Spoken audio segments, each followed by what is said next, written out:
好順利啊！今日咧，大家好啊，嚟到5月12號星期四嘅招內拉費點講啊？大家好，我翻嚟啦。係啊，我今朝唔喺度㗎，我今朝出咗去咗2笪地方添。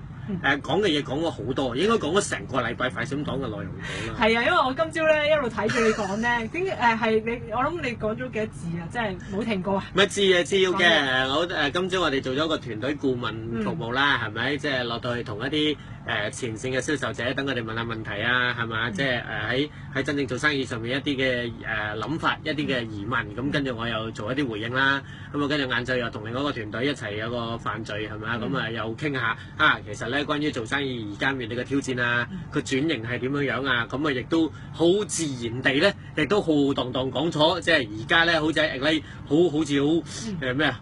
好出爐啊！即係好熱烈嘅一個課題。咁咧就係呢個個人品牌係嘛？咁即係講緊個人品牌同埋營商之間嘅關係啊嘛，係咪咁啊？所以有好多嘢同大家講嘅。不過即係隨住而家時間關係嘅話咧，抽一個最容易記得，我記得我自己講過乜咧，同大家分享下啦。係啊，因為咧今日個轉頭好得意啊！我講點解個人品牌同選美有關嘅？唔係咁啊，亦都即係值得㗎，因為咁啊，大家都有留意㗎啦，就係話呢個隨住呢個爆場係嘛，即係話我哋即係呢個5月25號第一場咧，就即係多謝大家嘅支持，咁啊已經爆滿啦。咁所以我哋咧6月1號咧，即係緊接落嚟嗰個星期三係咪？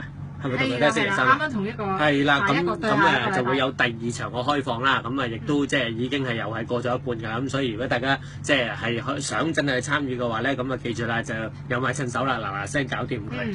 咁關於即係個人品牌呢個課題咧，係好多個切入角度嘅。OK，咁咧我今日咧就想講咧，即係一個即係用一啲具體啲嘅例子咧去解讀下咧，因為好多時呢個課題好似好勁。有啲好深，有啲好複雜咁樣咁，但係其實即係真真正正點解要去睇個人品牌咧？又或者其實真正講緊個人品牌是什麼咧？係嘛？就係講緊呢個課題啦。係啊，真係好難捉摸點樣做喎。冇錯啦。咁咧嚟呢個課題咁就好似選美咁咯。係。選美係咩嚟咧？因為其中一條問題嘅，今日喺個聚會度咧，有個朋友問我，咁係嘅，個人品牌都重要嘅。咁不過好多時係咪即係大家都係做咁上下嘢咧？咩叫做咁上下嘢？即係可能係都係喺網絡做傳輸啊，又或者做緊一啲媒體嘅工作啊，又或者即係周圍去唔知點樣做啲推廣啊等等啦。咁當大家都係做咁上下嘢嘅時候，咁咪又係變翻一樣咯。咁咪冇咗個獨特性咯。我記得嗰個提問咧係一個嘅。咁我咧就即刻咧就轉一轉，我就點樣答佢答得到位啲咧？咁我舉咗個例子，就係講緊咧，即係好似選美一樣咯。咁選美係點嘅咧？各位嗱，你唔好扮冇睇過選美。係啦。咁樣係唔啱嘅。你係一定係有睇過選美嘅。雖然你可能之後係唔會睇啦，但係我哋由細至大應該係睇過選美呢樣嘢。選美其實係點樣咧？就係20零個佳麗係咪？咁跟住咧一齊報名啦，跟住一齊參加啦，係咪？咁入邊有啲咩環節咧？第一個就唔會男女一齊選嘅。係。咁20個嘅佳麗咧都係即係美女嚟啦，係咪？係啊。咁啊大家差唔多啦。咁經歷咧，呢20幾人咧經歷係同一樣嘢嘅喎，即係嗰大堆嘅環節㗎咯喎。咁啊有啲咩環節咧？有啲咩環節啊？你講下。大家最有興趣嘅，我講先啦，代表男士講。咁梗係你哋最中意聽嗰個啦，即係泳衣嘅環節啦，係咪？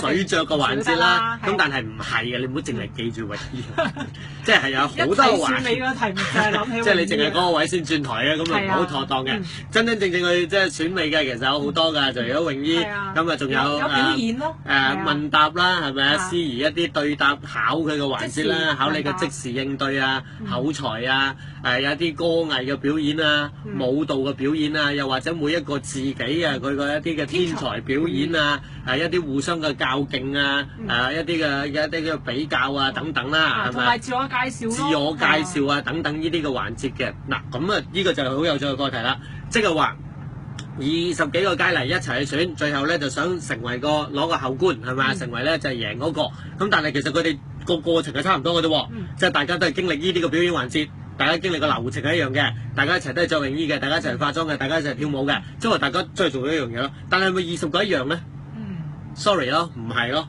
因為如果最後做出嚟20個一樣嘅，咁點選啊？只不過調翻轉嚟講就係話，經歷咗呢啲過程喺呢啲環節入邊，其實就會喺唔同嘅情況之下咧，各個佳麗就展現咗佢嘅特色出嚟啦。即係譬如有一啲咧可能咧佢泳衣特別出眾啲嘅，係咪？咁啊當然係心曠神怡啦，睇得好開心啊！你班人係咪？咁但係另外有啲唔係嘅喎，有啲個過程入邊可能哇佢嘅答問好得體嘅，即係個轉數係非常之快嘅，咁又係另一種嘅展現嚟嘅喎。有啲係咩啊？跳舞好好嘅喎，有啲係歌藝展現咧好好嘅喎，有啲咧就係佢自己咧展現咗一啲性格特質。例如如果大家留意咧，都冇㗎啦，過咗25歲先知嘅，即係有啲港姐咧就好大開大賣嘅，蒸生瓜咁嘅，有啲咧就好典雅嘅。我最記得有一屆咧，即係阿李以紅嗰屆。係啦，好開心嘅睇到佢。嗰陣咧答出問題都好好笑。鬼妹嚟嘅係咪啊？有啲咧就好優雅嘅，有啲咧就好即係好有特色嘅等等啦，係咪啊？啲企出嚟真係靚。口才好好嘅，有啲貌有天仙嘅，係咪發覺喺同一個情況之下，大家都係選港姐，大家都係經歷一個流程啊，大家都係經歷嗰啲環節，經歷嗰啲展現嘅元素，但係唔同嘅佳麗咧，佢會有佢自己一啲特色，有一啲賣點，有一啲亮點係用佢個人出發去展現出嚟嘅。嗱，呢一個咧，正就係講緊 personal branding 其中一個真諦。咩意思咧？其實好多時大家出到嚟嘅時候咧，展現嘅形態都係嗰啲都未定喎。可能當然啦，你越識得去唔同類型嘅展現形態就越好嘅。咩意思啊？即係話你越有多媒介，你多才多藝嘅，樣樣都得啲嘅，咁你咪即係贏多啲咯。咁但係其實每一個人咧，其實佢自己咧係會有自己嘅優勝點、賣點嘅。即係你可能咧，有啲人咧就賣樣貌，有啲人咧賣身材，有啲人賣氣質，有啲人賣智慧，有啲人賣咩啊？志氣whatsoever啦。所以選港姐咧，或者係選嗰啲乜姐咧，係有唔同嘅獎喎。有啲係親善大使啊，咩最受同咩人嗰啲叫乜鬼？友誼小姐。友誼即係好受其他佳麗歡迎啊！有一啲係最具咩潛質啊等等嗰啲，跟住先至冠亞季嘅喎，對唔對啊？所以其實咧，每個人有佢自己一啲特色特點咧，喺同一個過程入邊咧，去展露出嚟嘅喎。所以咧，其實我哋每一場即係出到嚟。喺一個咁具競爭嘅社會咧，其實我哋每一日都選緊味嘅。係，每個人都有份喎。即係譬如大家都係做生意係咪？咁跟住有一個客戶咯喎，咁佢留意緊市場上咧，佢諗緊想要一樣嘢，或者想揾一間公司同佢服務，或者想揾一個顧問又好啦，揾一個銷售者。即係同佢服務嘅，咁佢面就 black 嗰位嘅，而家唔同咁嘛，大佬啊！即係而家隨手我都有講嘅。而家譬如即係一個客戶想揾一個人去做理財策劃服務嘅，佢可以揾到9萬個人嘅喎。即係銀行啊識3間，獨立顧問識2間，跟住保險公司識3間，跟住每間係識揾幾個咁。你係20幾個佳麗入邊其中一個嚟嘅啫喎。所以而家真正個課題唔係你第一步咧，都唔係考你 branding 喎，睇你去得快唔快喎。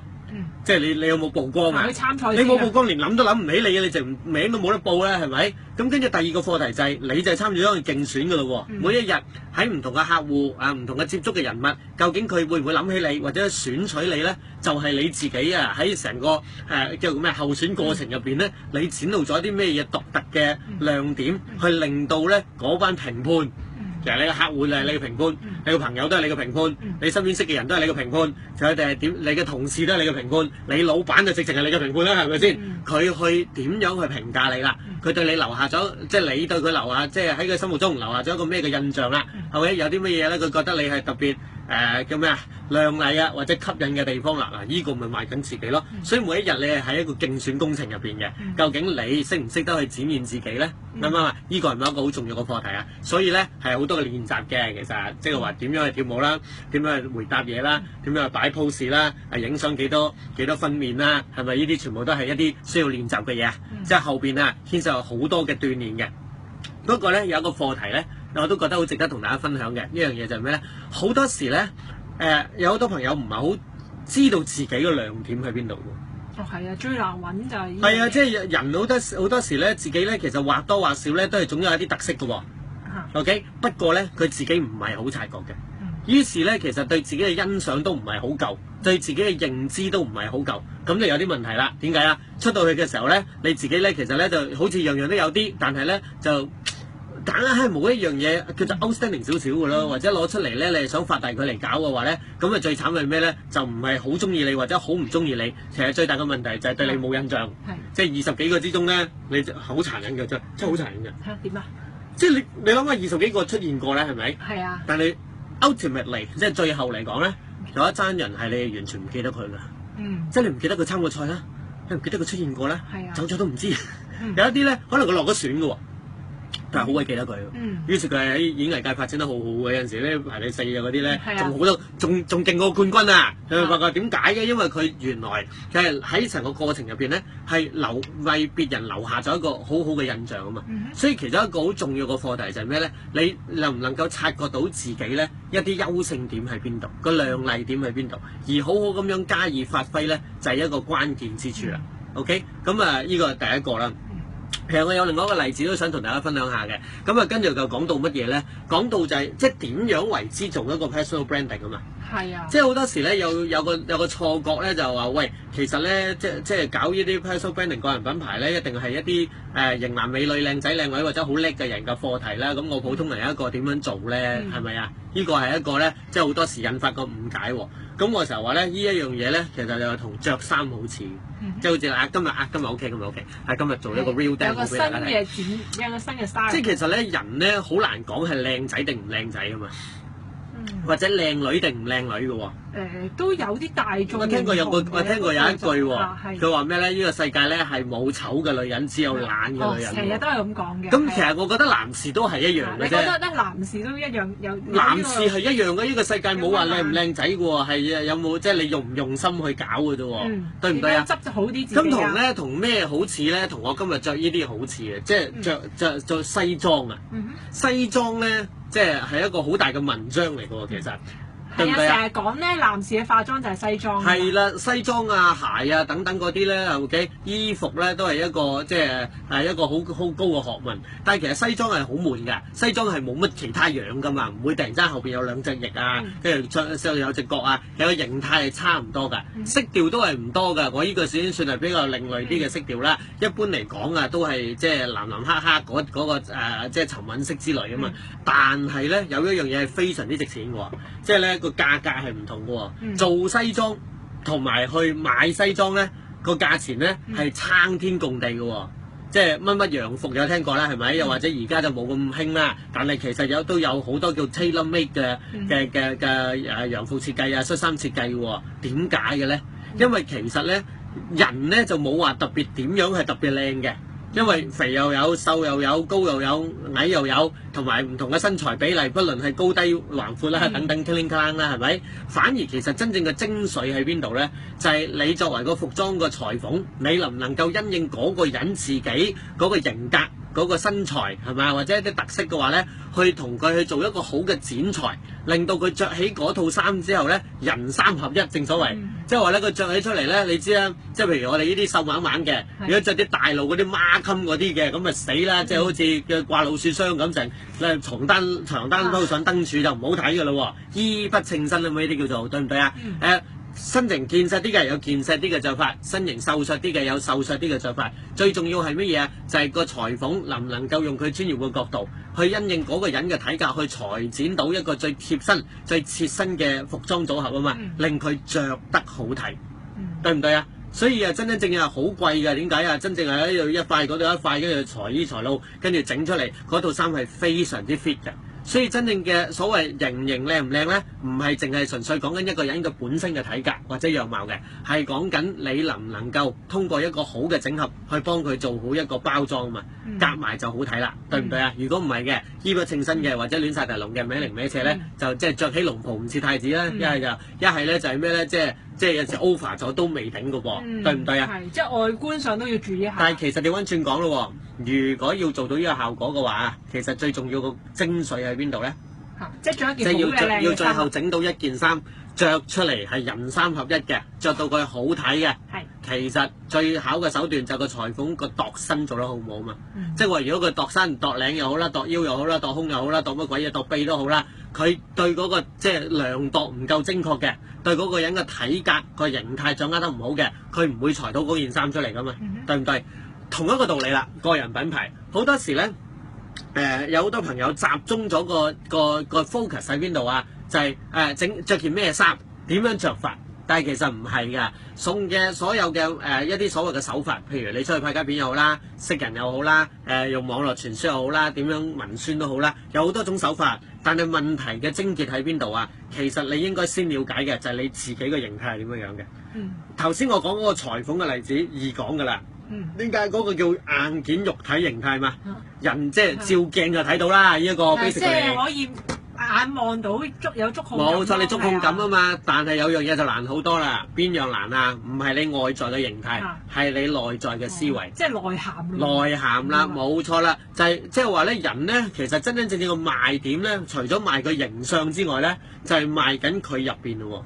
而我今日都有個分享就話咩咧？其實人最吸引人嘅地方咧，唔係佢嘅肉身嘅，好多時人最吸引人嘅地方係咩啊？係佢入邊咧一啲所謂嘅性格。或者佢一啲嘅理念，或者一啲嘅信念，係咪啊？或者咧佢一啲做事嘅態度。但係呢啲嘢咧就難得多啦。點解啊？因為佢唔係一個外顯嘅嘢啊嘛。但係如果你能夠對自己呢幾方面嘅嘢，即係你自己嘅理想啊、理念啊、價值觀啊、性格啊、思維模式啊、一啲信念嘅嘢，有多啲嘅掌握嘅話咧，你就更加識得去因應呢一啲個人態嘅特色，譬如講嗰啲嘅氣質啊，對唔對啊？內涵啊、修養啊。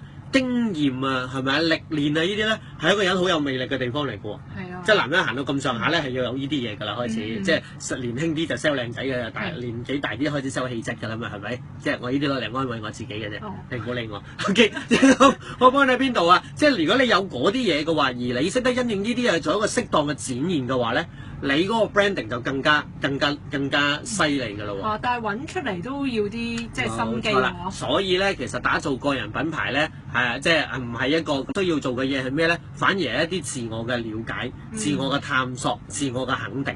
好多時咧，你發覺㗎，就算咧俾一套好 fit 嘅衫、好靚嘅衫 ，OK， 俾嗰個人着都好啦 ，OK， 佢未必好自在嘅。點解啊？因為意識形態 carry 唔到。好多時係一個人最緊要真正嘅自信咧，唔係流露，唔係純粹建基於佢外在嘅樣係點樣嘅。真正嘅自信、真正嘅魅力嘅展現咧，係你自己對自己嘅內心咧有一份堅定嘅信念啦，有一份肯定啦，有一份理解啦，係咪？有一份認知啦，即係你好清楚自己係點樣樣，跟住你又唔會睇低自己或者唔會漠視自己咧，先係真正嘅魅力嘅展現啊嘛。所以真真正正要做個人品牌咧，係有兩部分嘅。第一部分就係先了解下自己真真正正成個人係點嘅，但係大部分人咧，其實對自我感覺都係比較抽離啲，即係自己唔係好了解自己啊。係啊，即係自己係咩氣質？你每一日喺度生活緊，你以為自己好索，但係其實你要你自己去即係去描述下你自己咧，唔多識嘅。大部分人對自己個觸覺咧不大高，所以個發揮都有啲問題啊。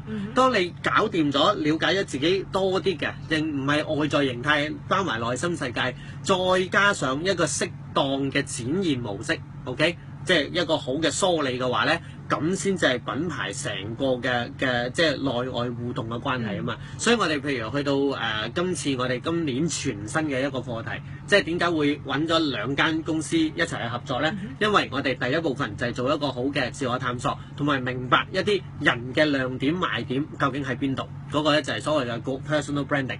第二個部分咧就係去知道究竟點樣去為自己咧，即係去製造更多嘅展現模式，去將自己嘅優點、優勢或者啲潛能咧，好好咁樣展現發揮出嚟。如果唔係嘅話咧，你全部嘢咧真係唔內涵啦。即係咩叫內涵咧？就全部收晒入邊咯。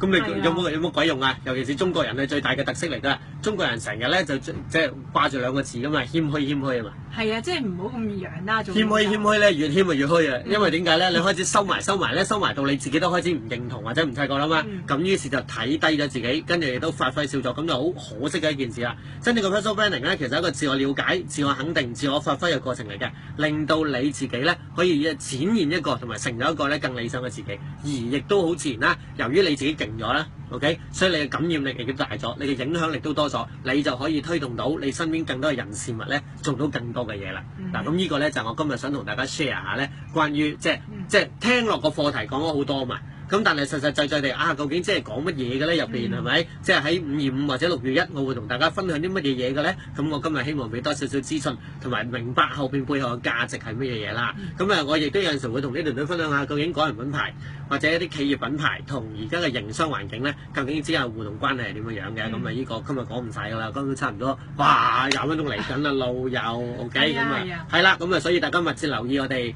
6月1號係咪？係啊，應該會唔會再加咧？有朋友已經問緊啦，好啦，又加不過真係要快啦，過咗呢兩場先啦，老友對唔對啊？咁同步地嘅另外一個自我了解或者自我肯定嘅方法咧，或者增加你同人哋嘅互動方法咧，就係了解另外一個系列嘅軟技術啦，就係所謂唔同人嘅思維模式或者一啲性格形態啦。咁所以我哋而家同步推出咗啦，係咪？即係了解自己嘅氣質啊！冇錯啦，我哋俾多啲時間大家做準備啦，包括我哋個親子啦，包括我哋嘅營商智慧啦，包括我哋兩性關係啦，一系列嘅計劃咧，亦都即係同步出緊台㗎啦。咁啊，呢啲就上我哋個 website， 上我哋嘅 app 上慢慢聽、慢慢睇啦。OK， 冇錯啦。咁啊，另外關於銷售同埋招募，我哋一路都 on the way 㗎啦，係咪？其實今日我都有同好多朋友講下關於銷售上面嘅課題嘅，咁啊不過今日唔講字啦，咁啊之後再梳理一下，再整理俾即係大家聽多啲啦，好嘛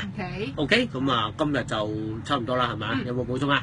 冇嘅話咧，咁啊今日就講咗咁多先啦。OK， 之後再見大家啦。OK，good night，拜拜。